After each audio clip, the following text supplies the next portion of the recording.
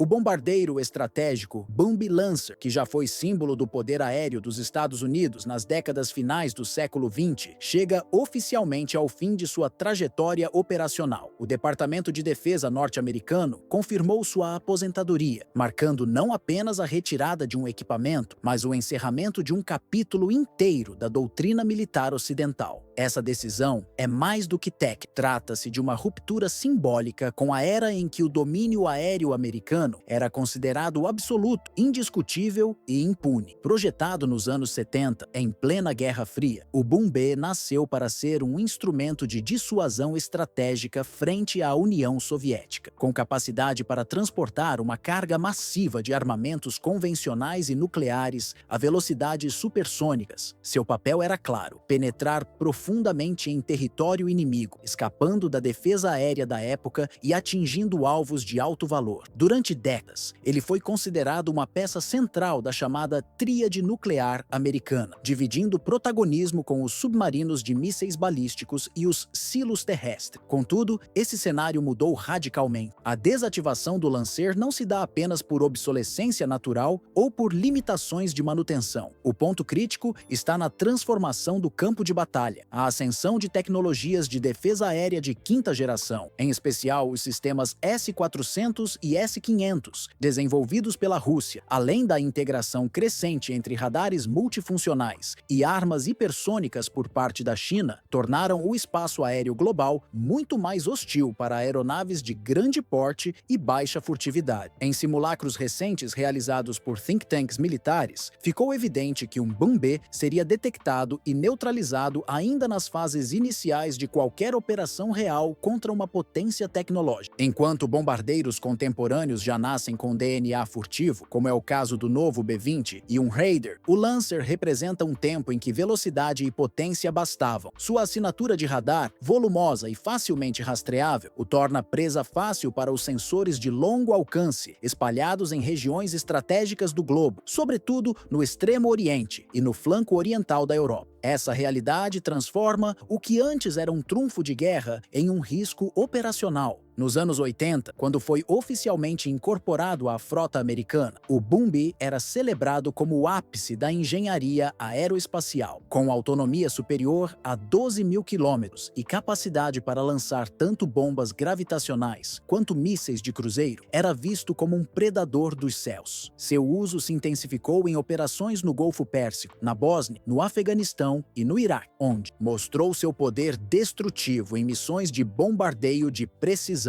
No entanto, tais operações ocorreram quase sempre em cenários de supremacia aérea total, condição que não é mais garantida no atual cenário global. Hoje, o contexto geopolítico é profundamente distinto. O ressurgimento da Rússia como potência militar e o crescimento vertiginoso da capacidade de projeção da China impuseram uma nova arquitetura de dissuasão global. Os antigos corredores aéreos já não estão mais disponíveis. Zonas de exclusão aérea, redes de mísseis antinavio, satélites militares com capacidade de rastreamento instantâneo e guerra eletrônica tornaram-se parte do cotidiano militar. Nesse tabuleiro, aeronaves como o Boom-B estão simplesmente fora do jogo. A resposta do Pentágono a esse novo paradigma foi clara: acelerar o desenvolvimento do B-20 e um Raider, a nova geração de bombardeiros estratégicos projetada pela Northrop Grumman, com tecnologia de invisibilidade avançada, capacidade de integração em redes de combate centradas em dados e sistemas modulares adaptáveis a diferentes tipos de missões. Do ataque convencional ao uso nuclear, o Raider representa a tentativa dos Estados Unidos de recuperar a iniciativa estratégica. Sua missão: operar em ambientes contestados, onde radar, interferência eletrônica e mísseis hipersônicos tornam qualquer operação uma corrida contra o tempo. O investimento nesse novo projeto não é discreto. O orçamento estimado ultrapassa 100 bilhões de dólares e a pressão por resultados concretos é constante. Em reuniões internas da OTAN e do Congresso americano, o tema é tratado com urgência. A simples ideia de que a supremacia aérea dos Estados Unidos possa estar em risco já é considerada inaceitável por boa parte do establishment político e militar. E isso explica o empenho quase frenético para colocar o B-20 e um em operação antes que adversários implementem a próxima geração de sistemas de interdição aérea. No entanto, os desafios permanecem. Apesar da promessa de furtividade total, o B-20 e um enfrentará ameaças sofisticadas. A Rússia já testa sensores quânticos e radares de banda larga com capacidade de detectar aeronaves stealth. A China, por sua vez, aposta em inteligência artificial e redes de drones que atuam em enxames para monitorar, rastrear e bloquear acesso.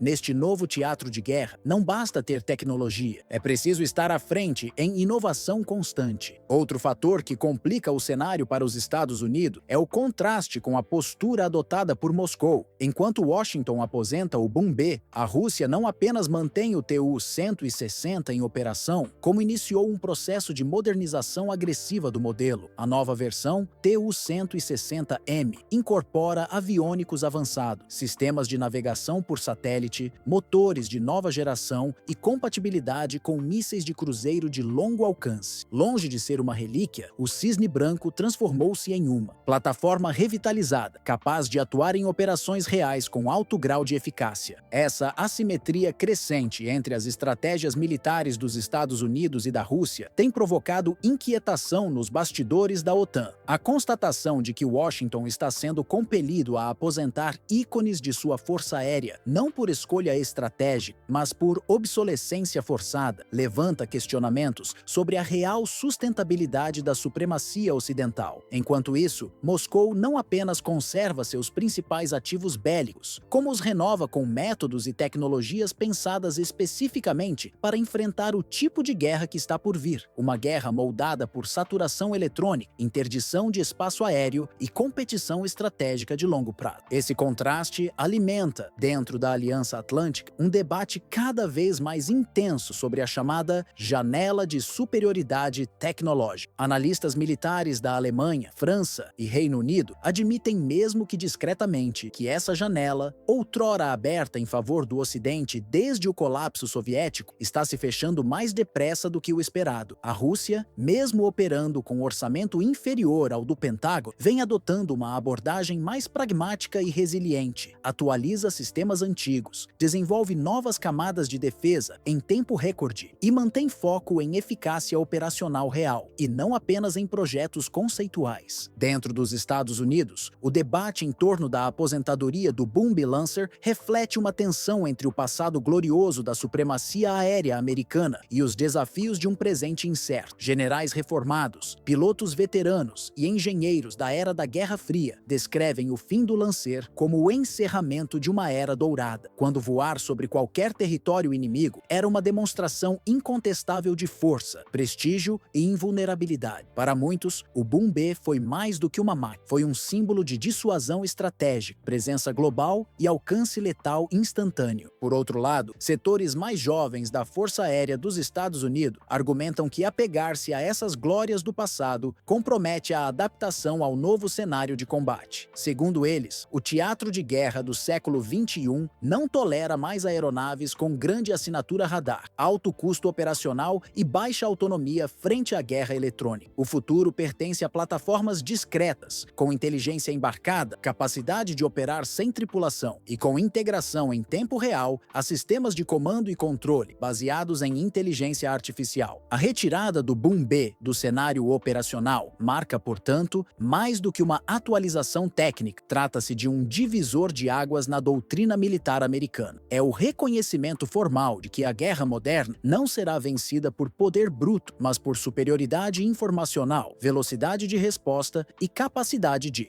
adaptação instantânea a ameaças dinâmicas. Em vez de depender de poucos vetores massivos, a lógica atual caminha para o uso coordenado de múltiplos sistemas menores, autônomos e dispersos, capazes de confundir sensores e sobrecarregar defesas inimigas. Nesse novo contexto, o poder aéreo deixa de ser sinônimo exclusivo de aviões gigantescos cruzando os céus com bombas nucleares a bordo. Agora, o domínio do ar passa pela capacidade de infiltração em redes, pela supressão de defesas por saturação digital, pela coordenação entre satélites, drones e aeronaves tripuladas, tudo orquestrado em um ecossistema que privilegia a ação invisível, a decisão algorítmica e a letalidade precisa. Para aliados tradicionais dos Estados Unidos, como o Japão, Israel e países da Europa Oriental, a aposentadoria do Lancer também acende um alerta. Esses países, muitos dos quais ainda dependem do guarda-chuva estratégico americano, agora se questionam até que ponto essa proteção continuará garantida em face da rápida modernização militar de seus adversários regionais. Em alguns círculos diplomáticos, discute-se a possibilidade de reforçar arsenais próprios ou estreitar acordos bilaterais mais pragmáticos com potências emergentes, algo impensável há 2 décadas. Ao mesmo tempo, rivais como Rússia e China observam com atenção e com certa vantagem simbólica o desmonte de mais uma peça do tabuleiro aéreo americano. A saída do Lancer representa não apenas o fim de um modelo, mas o desgaste da imagem de invencibilidade que os Estados Unidos cultivaram ao longo de décadas. Em termos estratégicos, a percepção de fraqueza é quase tão perigosa quanto a fraqueza real e pode ser explorada em disputas geopolíticas que ultrapassam os limites da força militar. No fim das contas, a aposentadoria do Boom B. Lancer é mais do que um marco logístico ou financeiro. É um aviso, um lembrete de que a guerra evolui sem nostalgia e de que nenhuma potência, por maior que tenha sido, está imune ao ciclo implacável da obsolescência. O céu, outrora domínio incontestável da máquina americana, está sendo redesenhado por código, sensores e silêncio, e quem não acompanhar esse redesenho corre o risco de ser lembrado apenas como ruído no radar da história. A guerra em território ucraniano atingiu um novo estágio de complexidade e letalidade. Em uma ação amplamente coordenada, as forças aeroespaciais da Federação Russa executaram uma sequência de ataques em diferentes frentes, priorizando alvos de alto valor estratégico nas regiões de Kharkiv, Poltava e Donetsk. O objetivo foi claro: paralisar os mecanismos que sustentam a resistência militar de Kiev, tanto na linha de frente quanto em suas bases logísticas internas. Ao longo dessa semana, Moscou lançou 5 grandes ofensivas em sequência, com o uso massivo de drones kamikazes, mísseis balísticos de precisão e aviões de combate equipados com armamentos guiados. Segundo fontes ucranianas, uma única noite contabilizou o lançamento de mais de 700 drones contra posições críticas, como centros de comando, depósitos de munição, fábricas de montagem bélica e corredores de suprimento. Em vez de concentrar o impacto em uma única localidade, a estratégia russa visou enfraquecer simultaneamente a capacidade de comando, reposição e mobilização do exército da Ucrânia. Na província de Kharkiv, o caso mais emblemático ocorreu em Bolchansk. A cidade, situada próxima à fronteira russa e considerada uma das últimas barreiras defensivas da Ucrânia no setor nordeste, sofreu um colapso em sua estrutura de defesa. Tropas ucranianas foram cercadas em múltiplos setores urbanos após perderem o controle de rotas logísticas e pontos de abastecimento. De acordo com relatórios compilados por observadores internacionais, cerca de 4.000 militares ucranianos foram isolados, sem acesso a reforços ou vias seguras de evacuação. A estação ferroviária local, usada como núcleo defensivo, permanece sob intenso bombardeio. Estima-se que mais de 180 baixas tenham ocorrido apenas nessa zona de combate, além da destruição de blindados, peças de artilharia e reservas inteiras de munição. Simultaneamente, tropas russas anunciaram a captura da cidade de Dirnani, também em Kharkiv, ampliando o corredor sob controle de Moscou na região. Com essa conquista, a Rússia consolidou um eixo territorial contínuo que conecta suas bases na fronteira às zonas recém-ocupadas, rompendo a última linha defensiva organizada da Ucrânia no Nordeste. Analistas militares apontam que esse avanço representa não apenas uma vitória tática, mas também um indicativo do esgotamento operacional das brigadas ucranianas que atuam fora do eixo Kiev-Odessa. A repercussão política em Kiev foi imediata. O presidente Volodymyr Zelensky convocou uma reunião de emergência com o alto comando das Forças Armadas e representantes diplomáticos, buscando articular novos pedidos de apoio à OTAN e à União Europeia. Paralelamente, assessores do governo ucraniano retomaram contatos com mediadores turcos para avaliar uma possível retomada das negociações em Istambul. No entanto, autoridades russas deixaram claro que qualquer proposta de cessar-fogo dependerá de iniciativas concretas por parte de Kiev, como definição de prazos e aceitação de condições mínimas previamente estipuladas em rodadas anteriores. No plano militar, a ofensiva russa revelou uma doutrina operacional refinada, atingir simultaneamente as engrenagens da retaguarda, como centros de recrutamento, estações de combustível e rotas ferroviárias, de modo a desarticular a logística antes mesmo de enfrentar as unidades em campo. Segundo especialistas em estratégia de guerra contemporânea,